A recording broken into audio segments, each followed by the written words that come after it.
F hub వారి పియాన్ ద ఫ్లీ గచ్చిబౌలిలో డిసెంబర్ 15న రాహుల్ సిప్లిగంచే Oscar range live concert. For booking contact. Janasena party, Telugudesam అలాగే బీజేపీ ప్రభుత్వాలు ఉమ్మడి ప్రభుత్వంలో కార్యక్రమాలు మనం గమనిస్తే రాష్ట్ర వ్యాప్తంగా కూడా రెవెన్యూ సభలు నిర్వహించి, రెవెన్యూ గ్రామ సభలు నిర్వహించి, ఇప్పుడు రాష్ట్రంలో ఉన్న అతిపెద్ద సమస్య ఏమంటే ఇక్కడ రెవెన్యూ ప్రాబ్లమ్స్.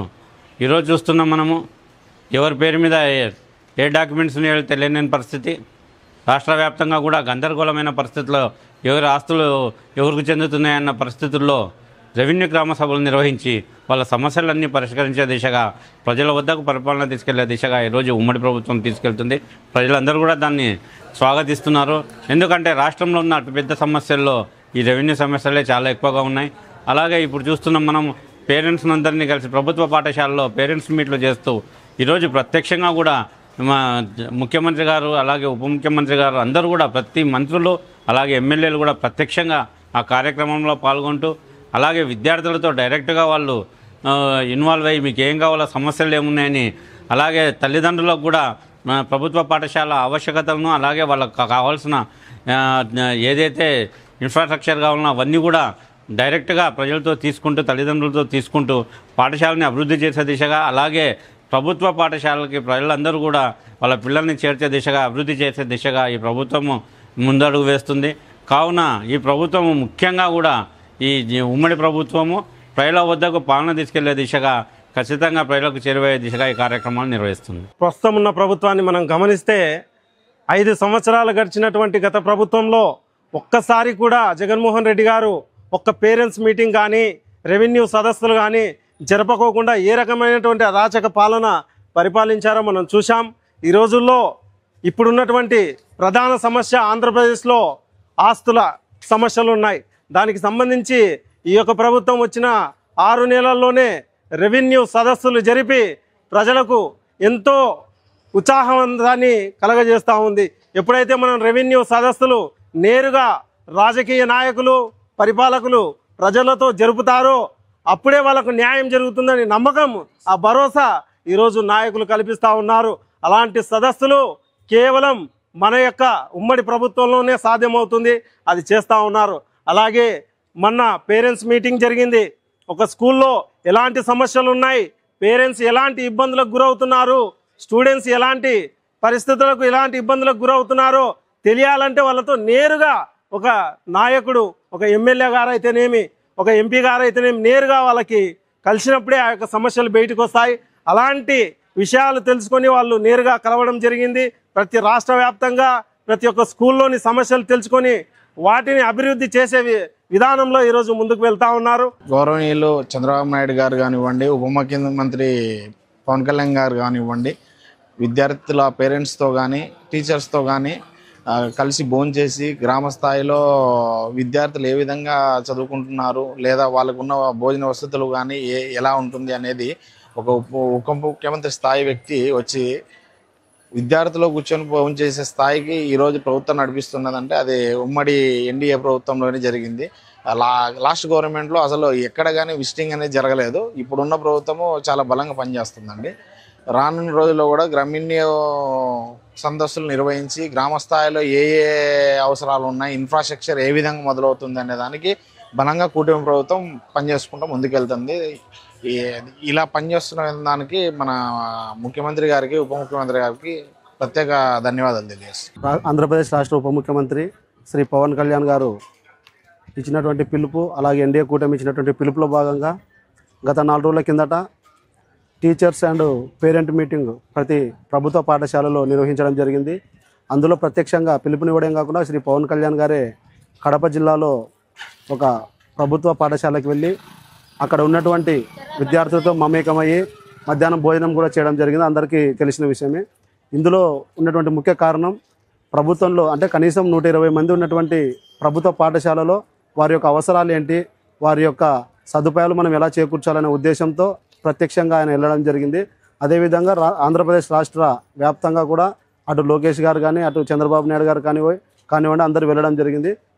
దీని యొక్క ముఖ్య ఉద్దేశం ప్రభుత్వ పాఠశాలలో ఉన్నటువంటి వసతులు మనం ఇలా చేకూర్చాలి, వాళ్ళ యొక్క అవసరాలు ఏంటి అనేది ముఖ్య ధ్యేయంగా.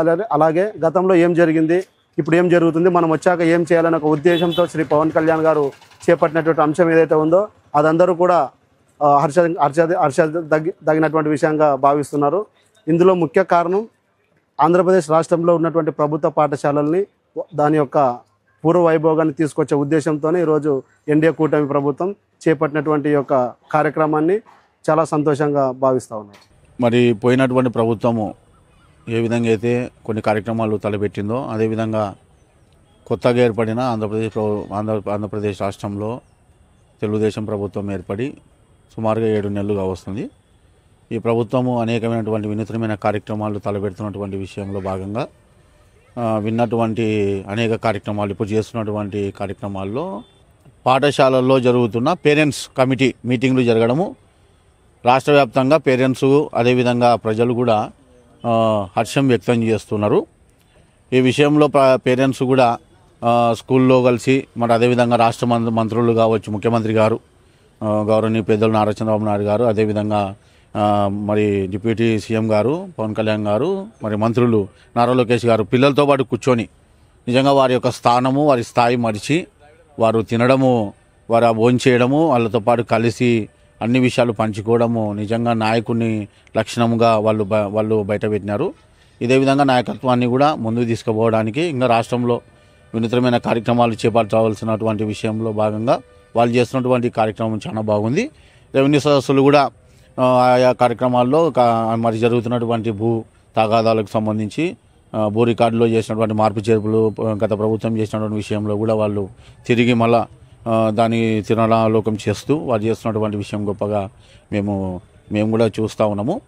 ప్రభుత్వం ఇంకా ఇలాంటి కార్యక్రమాలు ముందు పోతే రాబోయేటువంటి కార్యక్రమాల్లో అనేకమైనటువంటి నూతన కార్యక్రమాలు చేస్తూ ప్రజలకు చేరువగా మరి అన్ని విషయాల్లో వాళ్ళకి కావాల్సినటువంటి న్యాయము ధర్మము అదేవిధంగా విద్యా వ్యవస్థలో పేరు మార్పులు తీసుకొని వస్తుందని కోరుతూ గత ప్రభుత్వంలో అస్తమైనటువంటి వ్యవస్థలను అభివృద్ధి చేయడానికి మార్పు తీసుకురావడానికి ముఖ్యంగా రెవెన్యూ సదస్సులు అలాగే విద్యా వ్యవస్థలో మెగా పేరెంట్ టీచర్ ఆత్మీయ సమావేశాలు రాష్ట్ర వ్యాప్తంగా ముఖ్యమంత్రి చంద్రబాబు నాయుడు గారు కానీ ఉప ముఖ్యమంత్రి పవన్ కళ్యాణ్ గారు కానీ అన్ని ఈ సమావేశాలలో పాల్గొని అక్కడ క్షేత్రస్థాయిలో ఎదుర్కొన్నటువంటి సమస్యలను పరిష్కరించడంలో రాష్ట్రాన్ని అభివృద్ధి చేయడంలో కూటమి ప్రభుత్వం ముందుందని అర్థమవుతుంది.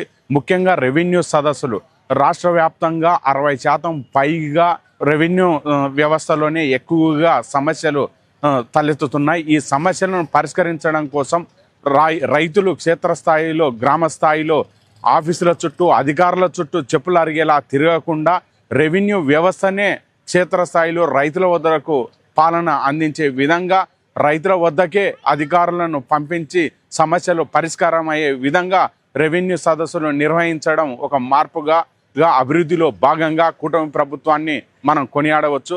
ఈ మధ్య మన ప్రభుత్వం చేపట్టిన mega parents events plus revenue సదస్సులకు సంబంధించి గత ప్రభుత్వంలో ఎన్నడూ లేని ఏమి అటువంటి పరిస్థితి ఆ సదస్సులు పెట్టిన పరిస్థితి లేదు.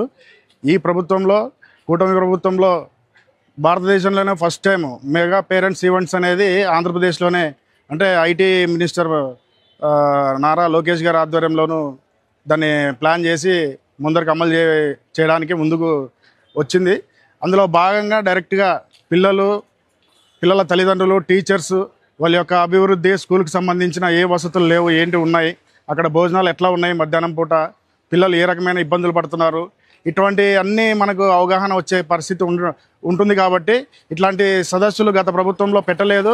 ఇప్పుడున్న ప్రభుత్వంలో ఇది కొత్తగా వినూత్నంగా మనం చేయడం వల్ల అక్కడ ఉండే సమస్యలు కావచ్చు, అక్కడున్న స్కూల్ అభివృద్ధి కావచ్చు, ఇవన్నీ తెలిసే అవకాశాలు ఉన్నాయి. ఇట్లాంటివి ముందు ఇంకా చాలా తీసుకొని ముందుకు తీసుకెళ్లాలని చెప్పేసి పిల్లల భవిష్యత్తును దృష్టిలో పెట్టుకొని తీసుకెళ్లాలని చెప్పేసి మేము జనసేన పార్టీగా కోరుకుంటున్నాం. అదే రకంగా ముందుకు పోవాలని చెప్పేసి మేము తెలియజేయడం జరుగుతుంది. ప్రతి విద్యార్థిని ప్రతి నాయకుడు వచ్చి స్కూల్లోకి వచ్చి సందర్శించడము, వారి అభిప్రాయాలను వాళ్ళ చదువు పట్ల వాళ్ళ ఆహారం విషయంలో వాళ్ళకు అందుతున్న వసతి సౌకర్యాల గురించి టాయిలెట్ల నిర్వహణ గురించి ప్రతి విషయాన్ని క్షుణ్ణంగా పరిశీలించడము. ఈ సంవత్సరము ఈ ప్రభుత్వంలో ఇలాంటి కార్యక్రమాలు వచ్చిన మొదటి సంవత్సరంలోనే ప్రభుత్వం ఇలాంటి కార్యక్రమాలు చేపట్టడం మంచి విషయము. అందరూ పేరెంట్స్ తల్లిదండ్రులు చాలా హ్యాపీగా ఉన్నారు. అలాగే పేద ప్రజలు ఉన్నత విద్యను అందించడానికి ప్రభుత్వం ఎంతో కృషి చేస్తుంది. అందుకే వారి సమస్యలు ఇంకేమైనా ఉన్నా నేరుగా ప్రజానాయకులే వచ్చి వాళ్ళని అడిగి తెలుసుకోవటము, ఈ పేరెంట్స్ కమిటీ వాళ్ళ సూచనలు తీసుకొని ఇంకా కావాల్సిన మెరుగైన సౌకర్యాల కోసము, ఉన్నత విద్య కోసము ఈ ప్రభుత్వం కట్టుబడి ఉందనడానికి మొన్న జరిగిన పేరెంట్స్ కమిటీ అనేది ఒక నిదర్శనము. ఇది ఇలాగే కొనసాగిస్తూ పేద ప్రజల విద్యాభివృద్ధికి ప్రభుత్వం ఎంతో కృషి చేయాలని, అలాగే ఉన్నత అధికారులు, రాష్ట్ర ప్రజానాయకులు పేరెంట్స్తో పాటు విద్యార్థుల మధ్యలో సహపంక్తి భోజనం చేయడము మరీ ఆనందాన్ని కలిగించింది. నేరుగా విద్యార్థుల తల్లిదండ్రులతోనే మాట్లాడడము ఎంతో భరోసానిచ్చింది. ఈ కార్యక్రమాలు ప్రభుత్వం ఇంకా మరెన్నో చేపట్టాలని ఆశిస్తున్నాం సార్. తల్లిదండ్రులకు టీచర్లు ఆత్మీయ సమ్మేళనం ఏర్పాటు చేసింది. ఈ ప్రోగ్రాం ముఖ్య ఉద్దేశం ఏమంటే ప్రభుత్వ స్కూల్లో ఏదైతే ఉన్నావో అవన్నీ కూడా పిల్లల యొక్క స్టాండర్డ్స్ పెంచడానికి, చదువు యొక్క స్టాండర్డ్ పెంచి రాబో రోజుల్లో ఈ యొక్క గవర్నమెంట్ స్కూల్లో కూడా ఉన్నతమైన విద్యలు మేము అందిస్తున్నాము. కాబట్టి మీరందరూ కూడా సహకరించాలనే ఉద్దేశంతో ఈ ప్రభుత్వం పెద్ద కార్యక్రమం చేపట్టింది. దీనిలో భాగంగానే తల్లిదండ్రులని, టీచర్లని వాళ్ళని కూడా ఇద్దరు కూర్చోబెట్టి రేపు నుంచి కావాల్సినటువంటి యొక్క సలహాలు, సూచనలు ఇప్పించి కూడా చేయడం జరిగింది. అంతేకాకుండా పేరెంట్స్కి యొక్క ఆహ్లాదకరమైనటువంటి వాతావరణం కల్పించడం జరిగింది. దాంట్లో ముగ్గుల పోటీలు, ఈ యొక్క ఎన్ని ఆటలు ఉన్నటువంటి కూడా చేయడం జరిగింది. కాబట్టి ఈ ఆంధ్రప్రదేశ్ ప్రభుత్వం ఏర్పడిన తర్వాత ఒక మంచి కార్యక్రమము ప్రభుత్వంలో పాఠశాల కూడా ఒక స్టాండర్డ్స్ పెంచడానికే చేయడం జరిగింది. పిల్లల పేరెంట్స్కి, ఉపాధ్యాయులకు, అలాగనే ఉన్నటువంటి స్కూల్ చైర్మన్ ఎవరైతే ఉన్నారో ఆ విద్యా కమిటీ చైర్మన్ ఉన్నారు. వాళ్ళ అనుసంధానంగా అందరికీ ప్రేమానుభవాలు కలిపి వాళ్ళకు ఒక మంచి స్క్రిప్ట్ ఏర్పడి, బంధం ఏర్పడి వాళ్ళకు పిల్లల భవిష్యత్తుకు, ఆ స్కూల్ డెవలప్మెంట్ యాక్టివిటీస్కు ప్రభుత్వం నుంచి నిధులు వచ్చేదే కాకుండా ఇతరత్ర మనం జమకూర్చుకొని స్వచ్ఛందంగా మళ్ళీ జమ చేసి స్కూల్ అభివృద్ధి కార్యక్రమాలు జరపడానికి చాలా ఉపయోగపడుతుంది. కూటమి ప్రభుత్వం ఏర్పడి దాదాపుగా 6 నెలలు సమయం గడుస్తూ ఉంది. ఈరోజు విద్యాశాఖ మంత్రి గారు నారా లోకేష్ గారు చేపట్టిన విద్యా వ్యవస్థలో సమూల మార్పులు, అంటే కార్పొరేట్ స్కూల్స్కు ధీటుగా ఈరోజు ప్రైవేట్ స్కూళ్ళను, మన గవర్నమెంట్ స్కూళ్ళను కూడా డెవలప్ చేయడం అనేది చాలా హర్షించదగ్గ విషయము. ఈరోజు చూసుకుంటే రాష్ట్ర చరిత్రలో ఎప్పుడు కూడా మనం చూడలేదు, ఉపాధ్యాయులని, స్టూడెంట్స్ తల్లిదండ్రులని ఆత్మీయ సమ్మేళనం పెట్టి ఈరోజు రాష్ట్రంలో విద్యా వ్యవస్థలో సమూల మార్పులు తీసుకొస్తున్న నారా లోకేష్ గారికి అభినందనలు తెలుపుకుంటూ, అలాగే ఈరోజు రాష్ట్రంలో ఎక్కడ చూసినా కూడా ఎక్కడ చూసినా ల్యాండ్ల మీద గత ప్రభుత్వంలో చూసాం మనము, రాబందుల్లాగా ఎక్కడ ఖాళీ జాగా కనిపిస్తే అక్కడ పాగా వేసేసి ల్యాండ్లు కబ్జా చేసిన చరిత్ర గత వైసీపీ ప్రభుత్వం చూసాము. ఈ కూటమి ప్రభుత్వంలో ప్రజలకు చాలా మంచి జరుగుతూ ఉంది. మనం చూస్తే చాలా విషయాలలో ఒక ల్యాండ్ గ్రాబింగ్ యాక్ట్ కానీ, వైసీపీ ప్రభుత్వం తీసుకొచ్చిన ల్యాండ్ గ్రాబింగ్ రద్దు చేయడం కానీ, ఇవన్నీ మంచి సంస్కరణలు తీసుకొస్తా ఉన్నారు. గత ప్రభుత్వంలో రెవెన్యూలో ఎలాంటిది అన్నీ ఎక్కడ పోయినా అవినీతి, అక్రమాలు, ఎక్కడ చూడు కబ్జాలు ఇవే ఉండేటివి. మా తెలుగుదేశం ప్రభుత్వం వచ్చిన తర్వాత శ్రీ గౌరవనీయులు నారా చంద్రబాబు నాయుడు గారు చాలా మార్పులు తెచ్చినాడు. ఎక్కడ ఎలాంటి లోటు లేకుండా ఎవరికి ప్రతి ఒక్క రైతుకైతేమి, ఇతర ఎవరైనా బిజినెస్ చేస్తున్న ప్లాట్ల వాళ్ళకి ఎవరికైతే న్యాయం జరుగుతుంది.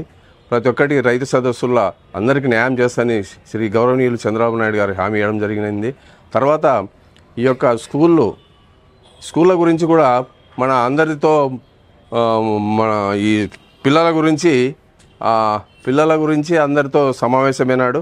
వాళ్ళ దగ్గర కూడా అన్ని స్కూళ్ళల్లో కూడా వాళ్ళకి ఎలా చేయాలి, స్కూల్లో ఎలా చేయాలి, ఎలా మెయింటైన్ చేయాలి, ఏం కథ, అప్పటికిప్పటికి ఎలా భేదాభిప్రాయాలు ఉన్నాయి అనేది ఇప్పటికి చాలా అందరూ మన పిల్లల యొక్క చదువుకునే పిల్లల యొక్క తల్లిదండ్రులు అందరూ చాలా గౌరవంగా ఫీల్ అవుతున్నారు. బాగుంది సార్, ఇప్పుడు అప్పటికిప్పటికి చాలా తేడా ఉంది, ఇప్పుడుండే ప్రభుత్వంలో అంతా మంచి జరుగుతుంది అని బడి పిల్లలైతేమి, బడి పిల్లల యొక్క తల్లిదండ్రులు అయితేమి, తర్వాత ప్రజల్లో కూడా ఈ యొక్క గౌరవనీయులు చంద్రబాబు నాయుడు గారు చేసిన 6 పథకాలు కూడా ఒక 1 by 1 ఒకటి అన్ని సక్సెస్ చేస్తున్నాడు. మన ప్రియతమ నాయకులు నారా చంద్రబాబు నాయుడు గారు, లోకేష్ గారు స్కూళ్ళకి వెళ్ళి అక్కడ వంటలు పరిశీలించి వాళ్ళని ఎలా ఉన్నారు, ఎలా తింటున్నారు, ఏం కథ అనేది ఆయన తెలుసుకుంటున్నాడు. అదేవిధంగా ఈరోజు ఆయన చెప్పిన ఆయన చెప్పిన పథకాలు రాజకీయంగా ఎలక్షన్ల ముందు ఏం చెప్పాడో అవన్నీ అంచెలంచెలుగా నిదానంగా ఒకటొకటి చేసుకుంటూ వస్తున్నాడు. ఈరోజు గ్రామాలలో వార్డు సర్పంచులు కానీ వార్డు నంబర్లను కానీ ఈరోజు కొన్ని వేల మందికి అవకాశం కల్పించి రేపో మాపో ఎలక్షన్స్ కూడా జరుగుతాయి. అలాగే నీటి దానిల పైన కూడా కాలువలు ప్రతి గ్రామానికి వెళ్ళాలి, ప్రతి చేను తరచాలి. ఆ విధంగా అక్కడ ఎలక్షన్స్ నడిపి నీటి సమస్యల దానిపైన అక్కడ ఎలక్షన్స్ నడపడానికి ఎలక్షన్ జారీ చేశారు. ఇప్పుడు ఈ 2-3 రోజుల్లో కూడా ఎలక్షన్స్ జరుగుతాయి. ఎక్కువ శాతం టీడీపీ వాళ్ళు కూడా గెలిచడానికి అవకాశాలు ఉన్నాయి. ఎందుకంటే ఈ ప్రభుత్వం రైతులది కాబట్టి రైతులకు సంబంధించిన అన్ని వసతులు కల్పిస్తున్నారు. కాబట్టి మంచి పరిపాలన చంద్రబాబు నాయుడు అంటే